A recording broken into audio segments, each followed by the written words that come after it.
और आप ये गंद खाना छोड़ देते हैं, आप भी उस रंग में रंग जाएंगे, आपके अंदर वही एनर्जी आ जाएगी, क्योंकि हदीस भी कहती है कि यू आर वट यू ईट।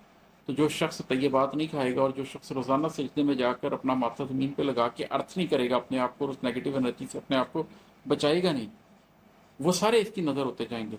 बस्तियां जो क़यामत से पहले लुटेंगी, यकीनन ये उनकी सज़ाओं में है। कुरान बताता है कि क़यामत से पहले सारी बड़ी बड़ी बस्तियां या तो तबाह कर दी जाएंगी या सख्त अजाब में डाली जाएंगी। वो इसी वजह से है कि ये सारे एनर्जी के नेगेटिव हब बनते जा रहे हैं, पोर्टल्स बनते जा रहे हैं नेगेटिव एनर्जी के। अब तो ये हाल है जैसे पानी में बरकी तवानाई में 4G 5G के हर एक समत फैली शुआओं में है, इन हवाओं में है, इन फजाओं में है। ये तवानाई अब ऐसी लहरों में दम है जो फितरत को खाकर फना कर सकें। इन हवाओं में उड़ते परिंदों को यकसर ज़मीं बोस करने के काबिल है ये। शहद की मक्खियाँ जिनके ऊपर वही है कि राहों में चलती रहें बेखतर, उनको रास्ता भुलाने पे कादिर है ये। अब तो हर अहले ईमा पे जाहिर है ये। 5G के जब एक्सपेरिमेंट्स हुए हैं तो उड़ते हुए परिंदे गिर गिर कर ज़मीनों पर मरने लगे हैं। शहद की मक्खी जिसको अल्लाह ताला कुरान में खुद कहते हैं कि उसकी तरफ वही है कि वो वादियों में उड़ती फिरे और शहद बनाए। सिचुएशन ये है कि मॉडर्न रिसर्चेज आ गई है कि शहद की मक्खियों ने रास्ते भूलने शुरू कर दिए हैं, इसलिए कि नेगेटिव रेजेस उनके ऊपर इस तरीके से असरअंदाज हो रही हैं कि वो नेविगेट नहीं कर पा रही हैं।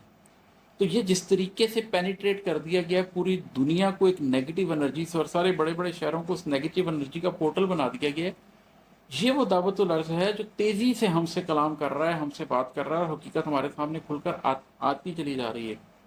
अब हवाओं फ़ज़ाओं सदाओं ग़ज़ाओं में फैली हुई ये तवानाई अजसाम का नूर घुन की तरह खा रही है, मगर इस सदी ज़माने से रूहानियत को मिटाती चली जा रही है। मगर नस्ल आदम को रूहों से आरी जसद ही बनाती चली जा रही है, मगर वो जसद चाहे जितनी भी कोशिश करे वो अपनी ही कुव्वत से टकराएगा।